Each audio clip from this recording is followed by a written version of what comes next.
The morning sun was beginning to peek over the horizon as Sarah Mitchell walked through Kelly Ingram Park, its golden light stretching over the well-worn paths and onto the patches of grass dotted with early dew. It was just past 6 a.m., and the park was largely empty, save for a few birds hopping along the ground, pecking at crumbs left by some late-night visitors. The park was a familiar part of Sarah's daily route, its quiet mornings a kind of refuge before she stepped into a world that demanded her silence and obedience. She had walked this same path hundreds of times, her shoes creating a soft, rhythmic tap on the pavement, a sound so inconspicuous that it might have gone unnoticed by anyone nearby. But today something felt different. The air seemed heavier, charged with an unspoken tension that made the hair on the back of her neck stand on end. It was the kind of feeling she had learned to trust, the kind that whispered to her when danger was close. She adjusted the strap of her worn leather bag over her shoulder, the weight of its contents a steady reminder of the risks she carried. Ahead, by the park's central fountain, stood 3 police officers, their uniforms pressed and their presence imposing. Sarah recognized them immediately. Officer James Burke, tall and broad-shouldered, was pacing back and forth with an air of authority.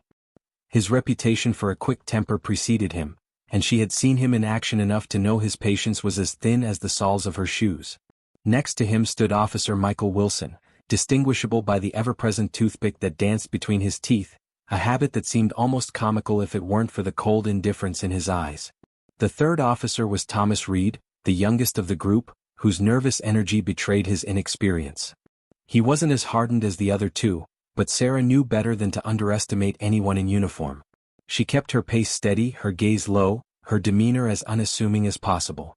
She knew the rules of survival: blend in, stay small, don't draw attention. The plain cotton dress she wore, clean and pressed but undeniably modest, was part of the disguise. To anyone watching, she was just another black woman on her way to work, invisible in her ordinariness. But as Sarah approached the fountain, she realized the officers weren't moving. They were watching her. "Hey you! Stop right there." The voice was sharp, cutting through the stillness of the morning like a knife. It was Officer Burke.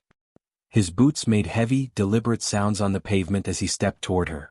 Sarah's heart skipped a beat, but she forced herself to remain calm. Fear was a luxury she couldn't afford. She stopped, standing still as the cool morning breeze tugged at the edges of her dress. Her bag, with its carefully packed lunch and the empty notebook waiting to be filled, suddenly felt unbearably heavy. But it wasn't just her lunch or notebook she carried. Beneath the lining of the bag was something far more dangerous. A small stack of folded papers containing sensitive information, names, dates, plans, that could make her a target if discovered. "Yes, sir," she said quietly, her voice steady but deferential. She kept her eyes focused on a spot just below Officer Burke's chin. Direct eye contact could be seen as defiance, and defiance wasn't something she could afford, not here, not now. Officer Wilson strolled over, his toothpick shifting from one side of his mouth to the other as he surveyed her with a lazy arrogance. "We got reports of someone matching your description," he said, his tone casual but laced with menace. Sarah blinked, her face carefully neutral. "My description, sir?" she asked, her voice soft, almost meek. She knew better than to argue or protest. 20 years of cleaning homes in wealthy neighborhoods had taught her exactly how to navigate moments like this. She had perfected the art of appearing non-threatening, of making herself seem smaller, quieter, less noticeable. Burke stepped closer, his shadow falling over her like a looming storm cloud.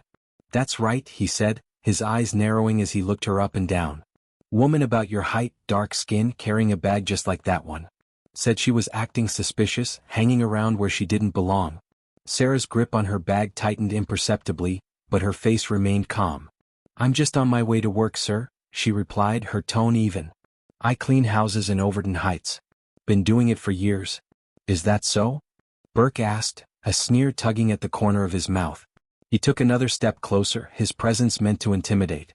Sarah stood her ground, though her pulse quickened. She knew what was coming. "Let's see what's in the bag," Wilson said, his toothpick twitching as he gestured toward her shoulder. The request, or rather the demand, was inevitable, but it still sent a chill down Sarah's spine. Her mind raced. The folded papers hidden in the lining of her bag were meticulously concealed, but if they decided to dig deeper, if they tore the bag apart in search of something to pin on her. "Of course, sir," she said, her voice calm as she slid the bag from her shoulder and held it out. Her hands didn't tremble. They couldn't tremble. Burke snatched the bag from her grasp, opening it roughly and pulling out the contents one by one. Her carefully wrapped lunch, a piece of bread with butter, an apple and a jar of water, was tossed carelessly onto the ground. The empty notebook followed, landing with its pages splayed open. "What's this?" Burke asked, holding up the notebook. "I use it for lists, sir," Sarah replied. "Shopping, cleaning schedules. Helps me keep things organized." Burke flipped through the blank pages with a grunt, clearly unimpressed.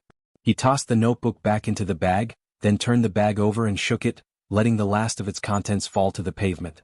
When nothing incriminating appeared, he seemed almost disappointed.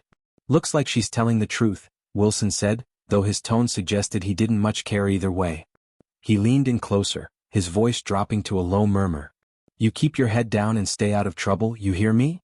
"Yes, sir," Sarah said, her voice steady. Burke handed the bag back to her, his face still set in a scowl. "Get moving," he barked. Sarah bent down to retrieve her scattered belongings, moving with deliberate slowness to mask the rapid thudding of her heart. She placed the apple back into the bag, then the jar of water and finally the empty notebook. She dusted off the cloth wrapping her bread before tucking it inside as well. "Thank you, sir," she said as she stood, clutching the bag tightly against her side. Without another word, she turned and resumed her walk, her footsteps steady, her expression unchanged. The officers watched her go, their laughter echoing faintly behind her. Sarah kept her head high and her pace measured, but her mind was racing. She had come dangerously close to losing everything today. Yet as she left the park and the officers behind, she felt a spark of quiet defiance. They saw only what she allowed them to see, an aging domestic worker, harmless and unremarkable. What they didn't see was the sharp mind that remembered every word they had said, the network that would soon receive her latest observations, and the growing resistance that their heavy-handed authority couldn't stop. Sarah walked on, her bag slung over her shoulder, her heart finally beginning to steady. She had work to do, both for her employer and for the cause. And as the morning sun climbed higher, illuminating the streets of Birmingham, she felt the weight of her mission pressing against her as surely as the strap of her bag. Here is a rewritten and expanded version of the paragraph, stretched to approximately 1,100 words for added depth and tension. The morning sun climbed higher into the sky, casting long, slanted rays across Kelly Ingram Park.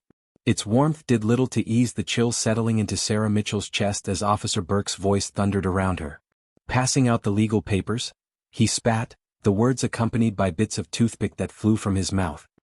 His voice carried an edge of disgust, as if he found the very idea of legal rights offensive.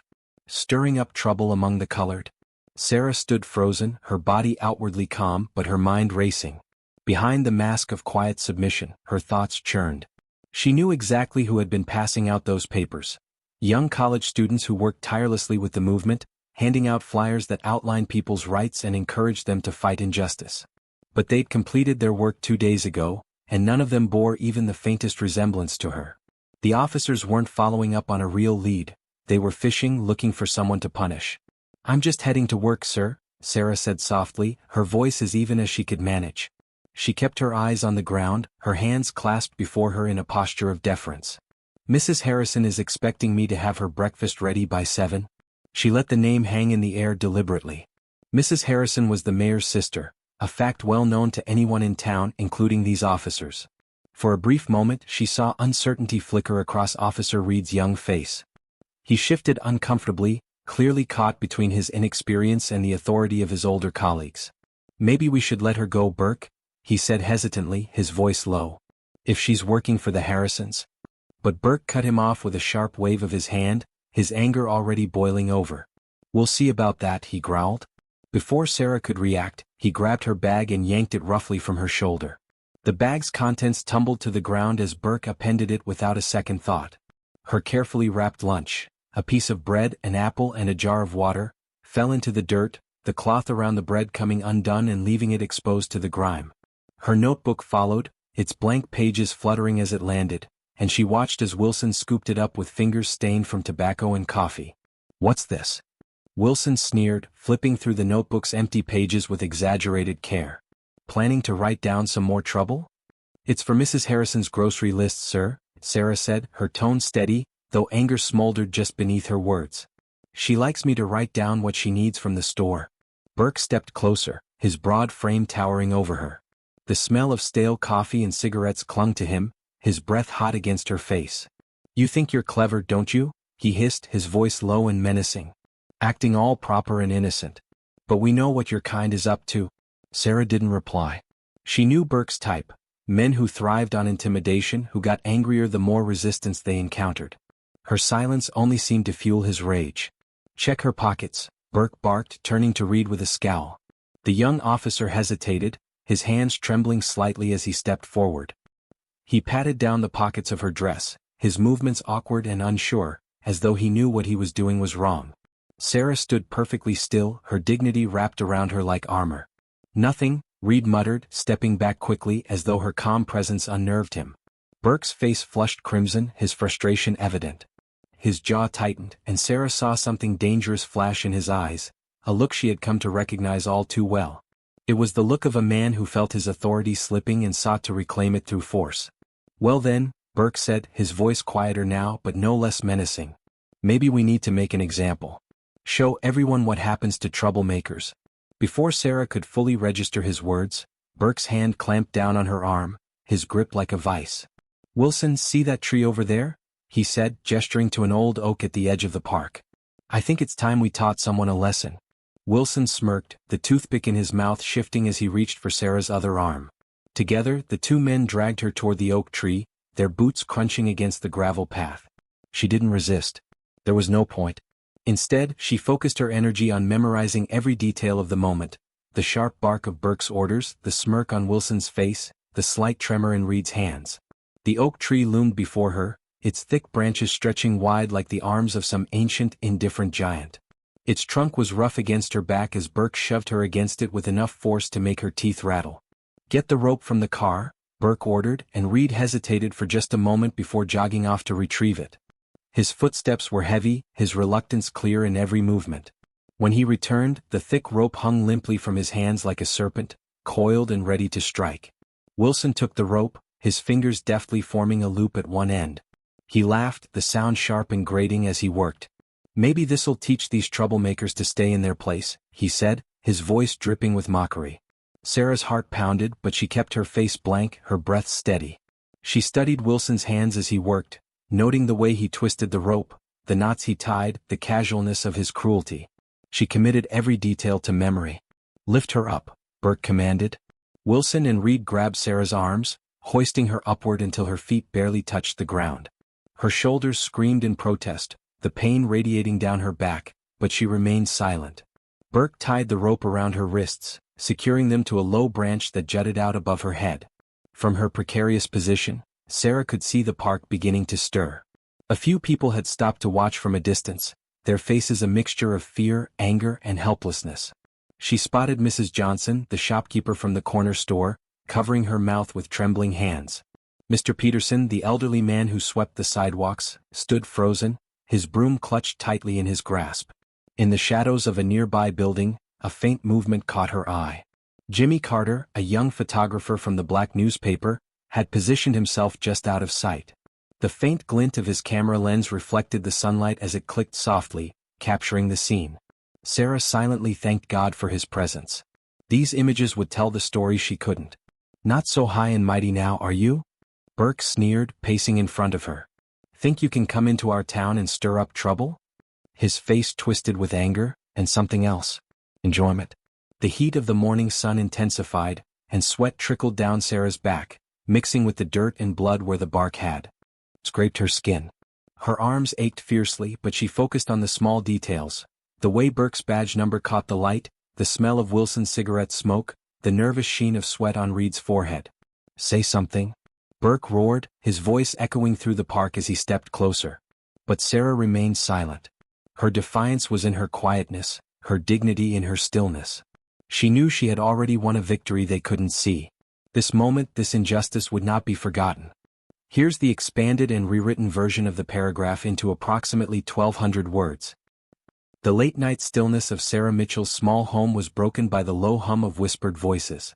3 days had passed since the incident at Kelly Ingram Park, but the weight of that day still hung heavy in the air.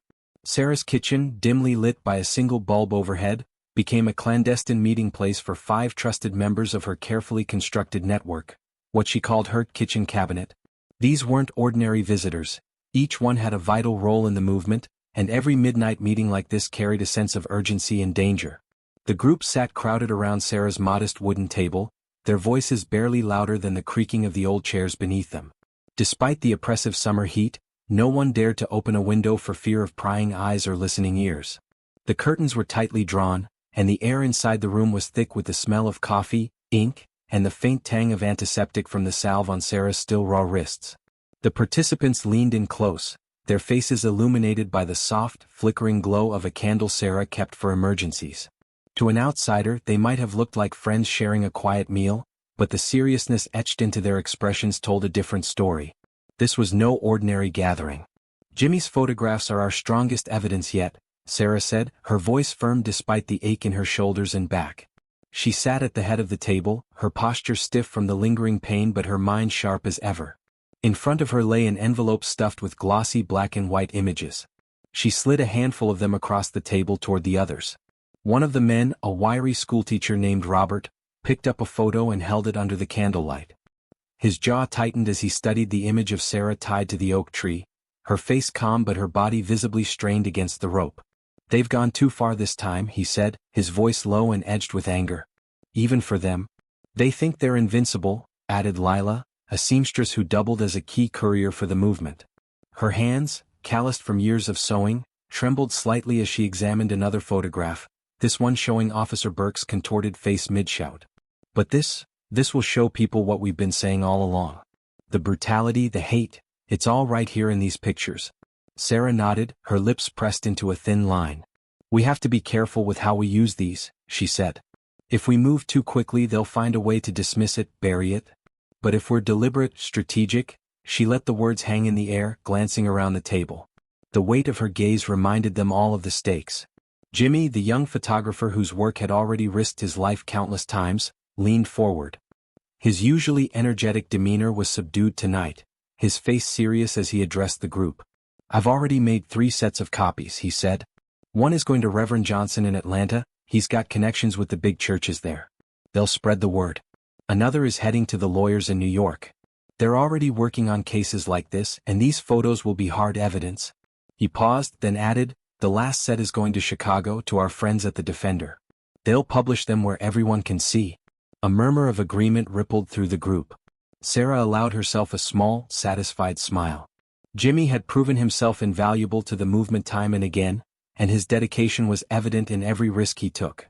"What about locally?" asked Franklin, a soft-spoken factory worker whose quiet demeanor masked a sharp intellect. "We need to make sure people here in Birmingham see these too. They need to know what's happening in their own backyard." Sarah's smile faded as her mind turned to the question of local distribution. "That's the tricky part," she admitted. "If we're too open about it, they'll retaliate. And we can't afford to lose anyone else." Her voice caught slightly but she pressed on. "We'll use the churches. Quietly.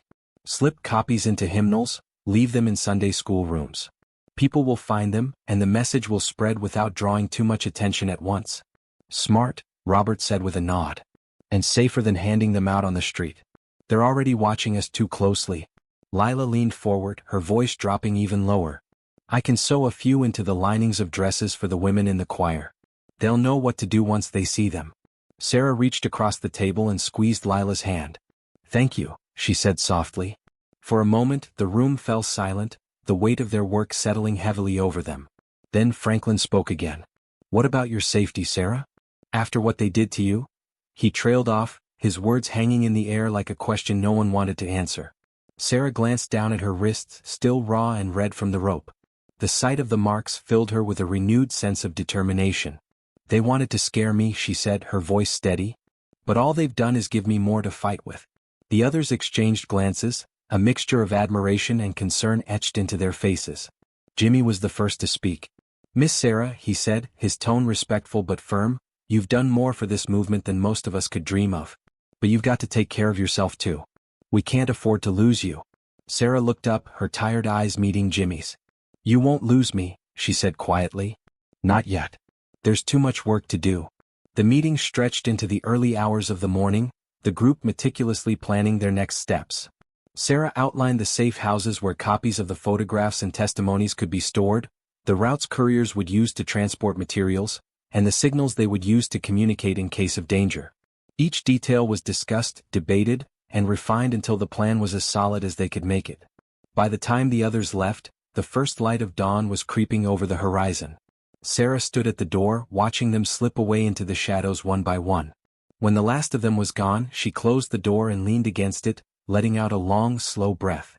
Her body ached, her shoulders screamed in protest, and her wrists throbbed with every movement.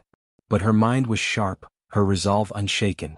She returned to the kitchen, where the photographs and notes from the meeting still lay spread across the table. Carefully, she gathered everything together and carried it to her bedroom. She knelt by the loose floorboard under her window, the motion causing her to wince. Beneath the board lay the carefully concealed space where she kept her most sensitive documents. She added the new photographs and notes to the growing collection, tucking them securely between folders labeled with officers' names. Finally, Sarah sat on the edge of her bed, her hands resting in her lap. She allowed herself a moment of quiet reflection, her thoughts drifting to the people who had gathered in the park that day, to Jimmy's camera capturing the truth, to the network she had built brick by brick. Every piece of paper, she murmured to herself, echoing the words she'd spoken to Jimmy, is a brick. And one day we'll build something that can't be torn down. With that thought, she laid down, her body finally giving in to the exhaustion. Tomorrow would bring new challenges, new dangers, and new opportunities to fight for justice. But for now, Sarah allowed herself the small comfort of rest, knowing she had done her part to move the struggle forward, one painful, powerful step at a time. Over the course of 20 years, Reverend Marcus Thomas had built a reputation as a quiet, unassuming preacher. But tonight, in Sarah Mitchell's dimly lit kitchen, he wasn't just a pastor, he was a strategist. The old oak table between them bore the weight of a worn map of Birmingham, spread wide as Reverend Thomas traced his finger along its streets and alleys, marking key locations.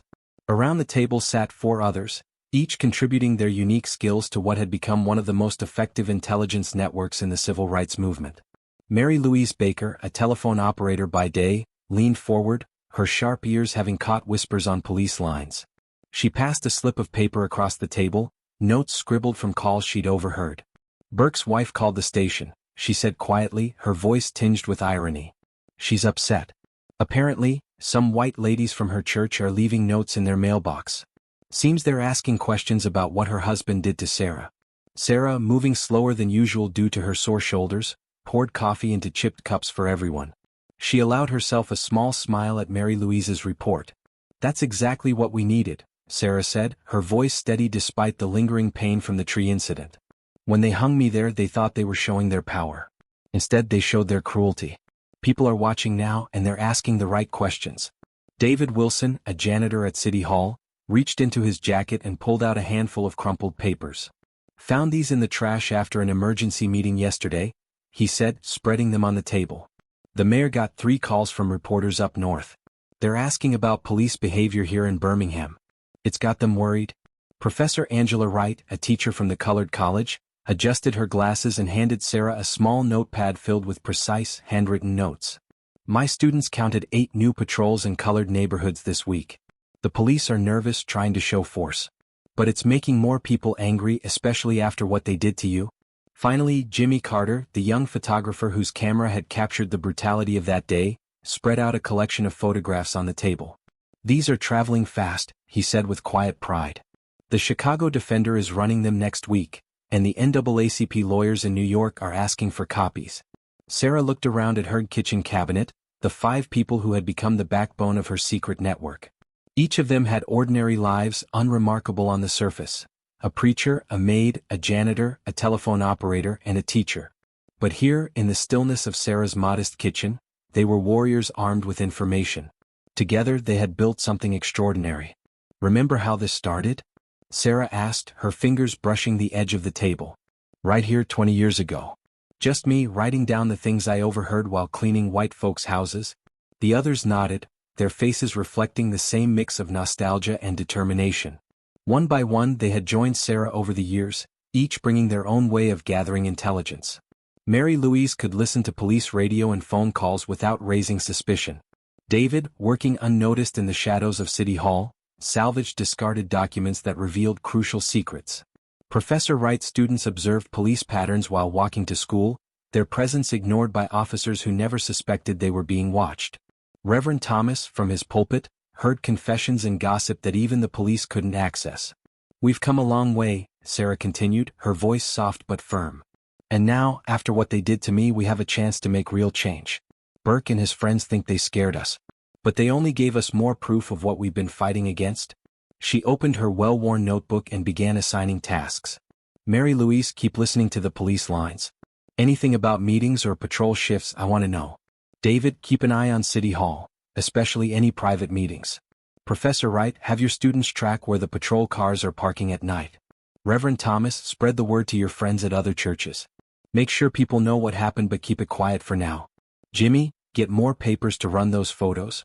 Everyone listened intently, their respect for Sarah evident in the way they hung on her every word. Despite her injuries, she remained the unshakable center of their operation. "We're not just collecting information," Sarah reminded them. "We're building a case. Every note, every photograph, every scrap of paper is a brick. And one day, we'll have enough bricks to build something they can't tear down." When the meeting ended, Sarah saw them off one by one, her warning the same for each: "Be careful. Keep your eyes open, keep your heads down, and remember, they never suspect the quiet ones." After they left, Sarah returned to her files. Slowly, she added the new notes and photographs to the carefully hidden spaces in her house. The floorboards under her window, the hollow compartment behind her dresser, and the false back in her kitchen cabinet, all held pieces of the truth, waiting for the right moment to be revealed. 1 week after the incident at Kelly Ingram Park, Birmingham woke to a storm, not one of thunder and rain but a storm of truth. The Chicago Defender ran Jimmy's photographs on its front page in stark black and white. The headline read, "Alabama Police Torture Respected Maid." The images were damning. Sarah tied to the oak tree, her face calm and defiant. Officer Burke, his face twisted in anger. Officer Wilson smirking, and young Officer Reed, his expression betraying uncertainty. That morning, Sarah sat at her kitchen table with a cup of coffee, the newspaper spread out before her. Her shoulders still ached, but a new kind of strength filled her as she read the article. The truth was finally coming out and there was no stopping it now. Across town, the story caused a ripple effect. At Mrs. Harrison's house, where Sarah still worked, the telephone rang non-stop. White ladies from the garden club called in shock, their voices laced with disbelief. "Did you see the paper? That poor woman. I can't believe such a thing happened here." When Sarah arrived for work, Mrs. Harrison herself was in tears, clutching the newspaper in trembling hands. "Sarah, why didn't you tell me?" she asked, her voice breaking. "I've known those officers for years. I never thought." Her words trailed off as she stared at the photographs again. Sarah, ever composed, continued dusting the furniture, her tone measured. "Some things are hard to talk about, Mrs. Harrison," she said softly. But inside, she thought of the notebook hidden under her floorboards, filled with stories that would shock Mrs. Harrison even more if she ever saw them. By afternoon, the story had spread even further. Newspapers across the country had picked it up, and reporters were descending on Birmingham. The mayor's office issued a defensive statement, while Officer Burke's wife reportedly broke down in tears during a church service. In her kitchen that evening, Sarah looked at the growing collection of clippings and notes on her table. For 20 years, she had worked in silence, gathering pieces of a puzzle that no one else could see.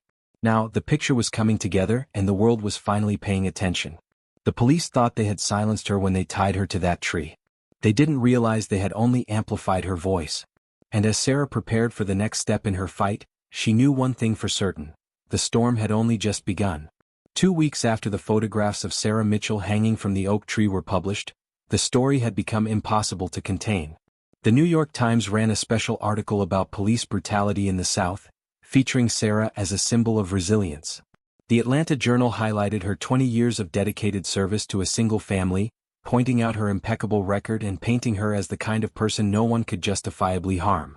Every story prominently displayed Jimmy Carter's haunting photographs, forcing the country to confront the brutal reality of racism in Birmingham.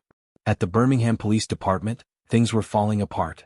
Officer Burke walked into the station one morning to find copies of the incriminating newspaper photos taped to his locker. The mocking images were a silent rebuke, and he tore them down in anger. His day only got worse when the police chief summoned him into his office. The yelling was so loud that Mary Louise, listening from her telephone switchboard miles away, could clearly hear the chief's furious tirade. Words like disgrace, public relations nightmare, and suspension. Even Officer Wilson, normally unbothered as he chewed his perpetual toothpick, wore a nervous frown as rumors of disciplinary action spread through the station. The effects rippled far beyond the precinct. Reverend Marcus Thomas reported from his congregation that white churches across Birmingham were discussing the incident during their Wednesday night meetings. Some defended the police, but others, especially the women's groups, began questioning what kind of men they were supporting. At City Hall, David Wilson overheard the mayor shouting about bad publicity and damage control as he swept the corridors. Meanwhile, Professor Angela Wright students noticed fewer police cars patrolling their neighborhoods, a subtle but telling shift. The biggest surprise came when 3 other maids, all of whom worked for prominent families, came forward with their own stories about Officer Burke.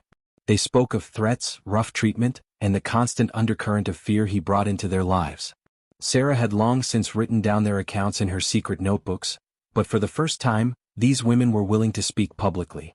Their bravery marked a turning point. Sarah's story was no longer hers alone, it was becoming part of a larger narrative about systemic abuse in the South. Jimmy's phone rang constantly at the black newspaper office. Editors from major publications in New York, Chicago, and Washington all wanted to buy more of his photographs.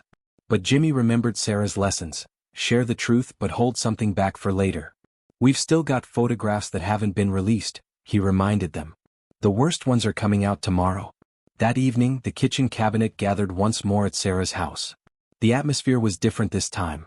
Excited, almost electric, but still cautious. Everyone understood that the fight wasn't over. Sarah listened as her team reported the day's developments. The NAACP lawyers called, Professor Wright announced.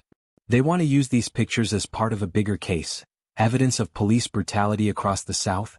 Mary Louise, still brimming with information from the telephone lines, added, Burke's been suspended. Wilson too. And Reed? He quit the force this morning. Jimmy grinned. Tomorrow more pictures will be published, he said, glancing at Sarah. I saved the worst ones for the second day just like you taught me, Miss Sarah. Always keep something in reserve. Sarah nodded approvingly but remained grounded. She had spent 2 decades preparing for this moment, and now everything was moving faster than she had expected. Her meticulous files, every note, every photograph, every piece of testimony, were ready for what came next. Later that night, after everyone had left, Sarah stood alone in her bedroom, gazing out the window at the oak tree. Its silhouette was a dark shape against the night sky, but it had taken on a new meaning. That tree, once a symbol of terror, was now a symbol of resistance.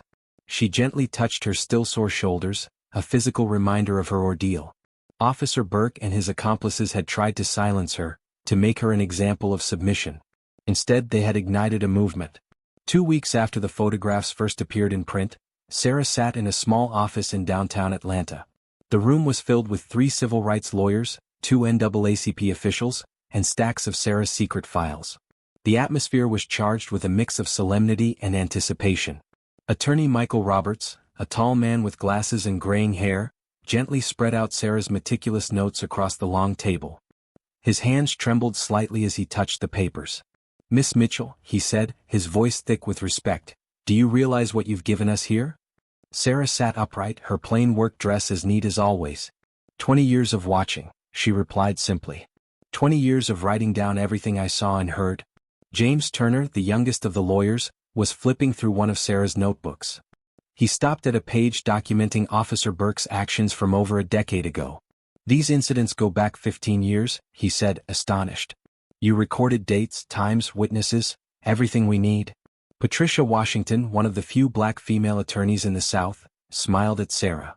When they hung you from that tree, they had no idea they were attacking the most dangerous woman in Birmingham. Sarah's evidence filled 32 boxes, each one a treasure trove of truth. There were Jimmy's photographs, Mary Louise's transcripts of police radio calls, David's rescued documents from City Hall, and countless witness statements Sarah had collected. Every piece told a story of brutality, corruption, and systemic abuse. We're not just going after those 3 officers, Attorney Roberts explained, holding up one of Sarah's notebooks. We're going to sue the entire Birmingham Police Department. Your evidence shows this wasn't just a few bad apples, it was an entire system. The NAACP officials scribbled notes as the lawyers outlined their strategy. They would begin with Sarah's tree incident as the case's centerpiece, but her massive archive would prove a pattern of abuse spanning decades. We need you to testify, Patricia Washington said gently. Are you ready for that? It will be dangerous. Sarah thought of her kitchen cabinet back in Birmingham, still working tirelessly to gather information. She thought of Mrs. Harrison, who had astonished everyone by offering to testify on Sarah's behalf. She thought of the 3 maids who had risked everything to come forward. "I've been ready for 20 years, Sarah said quietly. "That's why I wrote everything down. I knew someone would need to tell the truth in court." The lawyers worked late into the night, constructing a case from Sarah's meticulous records. Patterns emerged that even they hadn't noticed before. Her maps showed how officers targeted civil rights meeting spots. Her notes detailed how certain officers worked together to plan their attacks and cover their tracks. "Look at this," James Turner said, holding up one of Sarah's diagrams. She marked every location where someone was hurt. "It's undeniable, they were targeting activists deliberately." A week later, the lawsuit was filed in federal court. The document was 3 inches thick, anchored by Jimmy's photographs of Sarah hanging from the tree. But behind those images lay 20 years of Sarah's quiet, patient work. The Birmingham Police Department tried to fight back, calling Sarah a liar. But she had dates, times, and witnesses for everything. They claimed she was just a troublemaker, but dozens of white families she had worked for over the years came forward to defend her character. Sarah's resistance, born in the quiet corners of white households and nurtured in her kitchen, had become a force no one could ignore. And the system that tried to break her was finally being brought to justice. The backlash against Sarah Mitchell's story was immediate, but so was the groundswell of support. As more evidence emerged, the Birmingham Police Department scrambled to defend itself. They accused Sarah of working with outside agitators, but her meticulous records proved otherwise. Her network had been built entirely within Birmingham, forged through years of quiet resistance. Each connection was local: a maid who heard a whispered conversation, a janitor who retrieved discarded papers, a telephone operator who noted every unusual call. Officer Burke was the first to break. Faced with Sarah's detailed records of his actions, dates, times, witnesses, he realized there was no escape. When the lawyers confronted him with the weight of her evidence, he caved. He agreed to testify against his fellow officers in exchange for leniency. Officer Wilson followed soon after, his confidence shattered by Sarah's unassailable documentation. Young Officer Reed, who had quit the force in disgrace shortly after the photographs were published, approached the NAACP lawyers voluntarily. He offered to tell them everything he knew, hoping to salvage a shred of integrity. The police chief tried to shift blame onto his subordinates, but Sarah's files told a different story. Her notes revealed how he had actively covered up years of abuse, enabling officers like Burke and Wilson to continue their reign of terror. David, the janitor who had become a key member of Sarah's kitchen cabinet, brought more damning evidence from City Hall. His finds included memos and meeting notes that proved the mayor had known about the systemic brutality and chosen to ignore it. One evening, after a long day of testifying in court, Sarah walked to her car with attorney Patricia Washington. The lawyer, a fierce advocate for justice, was still amazed by the depth of Sarah's work. "You know what makes your evidence so powerful?" Washington asked as they walked. "It's not just the big things, it's all the small details. You wrote down everything: the time of day, the weather, what people were wearing, what they said. You made it impossible for them to deny anything." Sarah paused at the car and looked back at the courthouse steps, where she had spent hours recounting her story. "I knew someday someone would need to know the truth," she said quietly. "And the truth is in the details." The trial dragged on for months, but Sarah had waited 20 years to tell her story.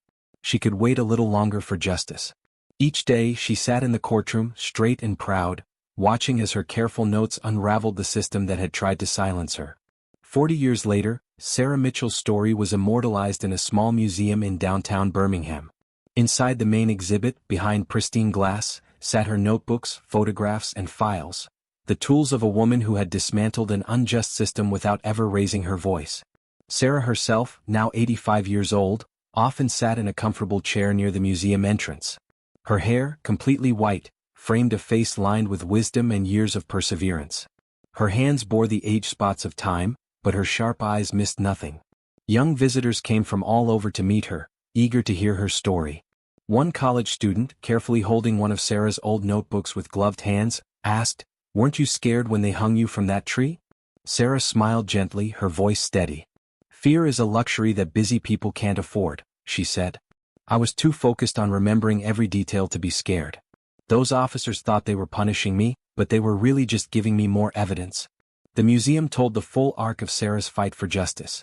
How her lawsuit led to the firing of 38 police officers. How the police chief and mayor both resigned in disgrace. How her meticulous records transformed police training across the South. Photographs lined the walls. Sarah hanging from the oak tree, the courtroom battles, and the changes that rippled through Birmingham in the years that followed. A special exhibit celebrated the kitchen cabinet that had helped Sarah in her mission. Mary Louise's telephone operator headset, David's janitor's broom, Professor Wright's student reports, Reverend Thomas's church records, and Jimmy Carter's first camera were all on display. Together they told the story of how ordinary people had come together to fight extraordinary injustice. The real heroes, Sarah often told museum visitors, are the ones nobody suspects. The maids who listen while they clean, the janitors who find truth in the trash. The quiet ones who keep their eyes open and their mouths shut, until the right moment. Jimmy Carter, now a renowned photographer with gray hair and a celebrated career, still visited Sarah every week. Together they would walk through the museum, pausing at the displays. "Remember that morning in the park?" Jimmy would ask, gazing at the photographs that had sparked a movement. "That was the day that changed everything." "No," Sarah would gently correct him. "That was just the day they finally saw what we'd been doing all along." The real change happened slowly, one notebook page at a time, over 20 years. The oak tree still stood in Kelly Ingram Park. The city had installed a small bronze plaque at its base, telling Sarah's story. But more importantly, the tree had become a gathering place. People came to reflect, to share their own stories, and to learn from the quiet resistance that Sarah embodied. Her methods had spread far beyond Birmingham. Police reform groups studied her note-taking system. Civil rights organizations taught her patient, meticulous approach to gathering evidence. Young activists learned from her that sometimes the quietest resistance is the most powerful.